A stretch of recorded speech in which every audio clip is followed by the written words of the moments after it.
How's it going, everybody? Alex and Ryan here, bringing you another Backlog 2016 album review, and today is probably our biggest from our backlog, and the one that we've been waiting to talk about since its release. The Stage is the 7th studio album from Avenged Sevenfold, follow-up to 2013's Hail to the King, which was received less favorably than their previous album, 2010's runaway hit album Nightmare. The release of The Stage came almost from out of nowhere, with the only indication of any new A7X on the horizon was the release of the song The Stage as a single in mid-October. Rumors then started to circulate about the new album, with an apparent leak coming from Fozzy frontman and cool dad Chris Jericho, who posted on his Instagram that he was looking forward to the new album Voltaic Oceans releasing in December. However, Jericho was a stupid idiot, and his post was a red herring to fool the masses, as the album would be named after the lead single and would release 2 weeks after said single at the end of October. The other big story going into the album was their new drummer, Brooks Wackerman. Many questions arose as to how the Bad Religion drummer could replace longtime drummer The Rev, or even Dream Theater's Mike Portnoy, who did the recording for Nightmare with the band. All of this combined with the band's ongoing legal battles with all old label Warner Brothers and the dicey direction of a science fiction concept album, we had no idea what to expect from The Stage. But this changed with the release of the previously mentioned title track and lead single, The Stage. The song is not what you expect the band to release as a single,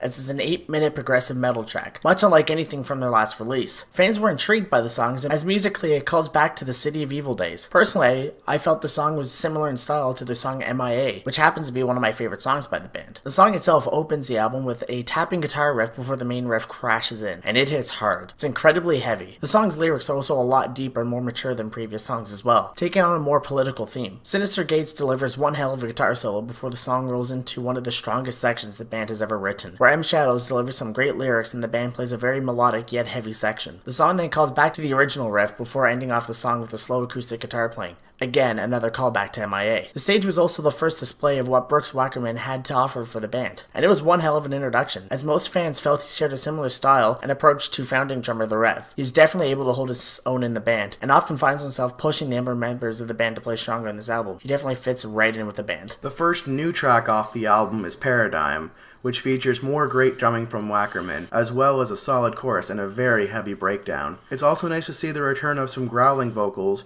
but they're used so sparingly and quietly across this album that they serve as like a cherry on top, just like it is in this track. This is followed up by Sunny Disposition. It has a unique pacing throughout, which is a positive in this case. There's also trumpets, which calls back to the opera sounds from A Little Piece of Heaven. God Damn is next, and it's one of the fastest and most aggressive tracks on the whole album. It opens up some acoustic guitar right before ripping into one of the best guitar riffs on the whole album. It's similar in style to Nightmare's God Hates Us, which is definitely a positive for the track. The next track is Creating God, which isn't nearly as aggressive as the previous track, but still works well within the album. It does a good job of slowing down the pace of the album after some faster tracks. It has a great flow throughout the entire song, and the instrumental breakdown near the middle of the song stands out with its fantastic guitar and drum work. After that comes Angels, which is a slow and melodic song, almost like a ballad, which also features a standout solo. We then get Simulation, which is almost Not Ready to Die too, and that's okay with me. It also has a great little breakdown right before the chorus hits, and one of the strongest solos from this album. After that comes Higher, which starts slow and picks up before hitting a strong guitar section in the middle. This is actually one of the weaker songs on the album, however, it's still a great track. Following this is Roman Sky, which much like Angels is a slow melodic ballad. However, personally I find this to be the better of the two, as M Shadows has his best vocal performance on the album with this track. It's simplistic, but hits with a memorable, powerful chorus. Up next is a black metal song with melodic vocals from M Shadows,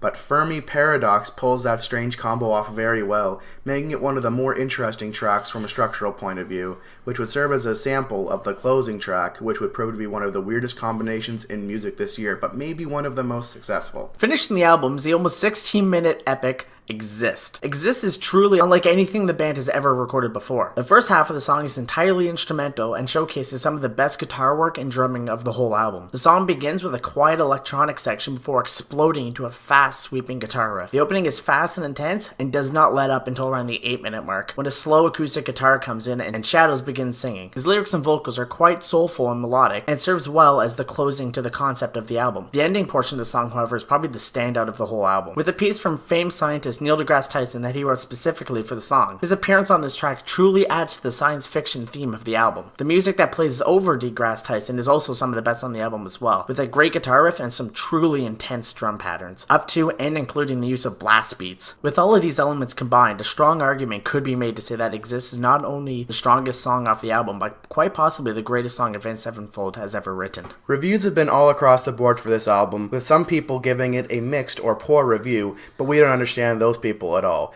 This album has everything that you could possibly ask for an Avenged Sevenfold album. The drumming was truly mind-blowing for a drummer whose biggest claim to fame is 80s punk, a genre we never expected to produce the breakneck beats that Wackerman pulled off here. The guitar work from Gates and Vengeance is just as insane as ever, delivering more crazy riffs that are easily amongst their best performances, and Shadows delivers his signature vocals, but approaches it ever so slightly different, just enough to make it unique while still fitting his style that helped the band rise to prominence. The structure of the album itself is a lot like their previous album, Nightmare.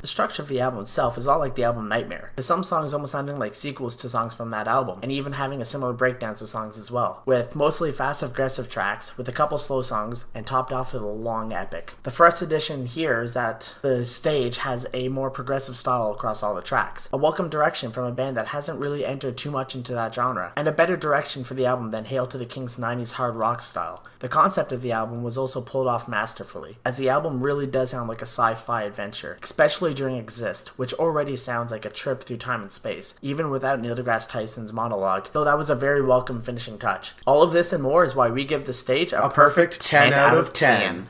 It's one of the band's best albums and might be one of the best albums of the year. But you'll have to wait for our Best Albums of 2016 review to know for sure. Be sure to check back soon for that, as well as many more album reviews to come. Subscribe to Bubba Inc. to stay in the loop. Also, hit that like button if you like this video. Also, listen to this album. It's seriously fantastic. Do it. Do it. That's you. You do it. Stop it. Get some stage. Peace. Cheers.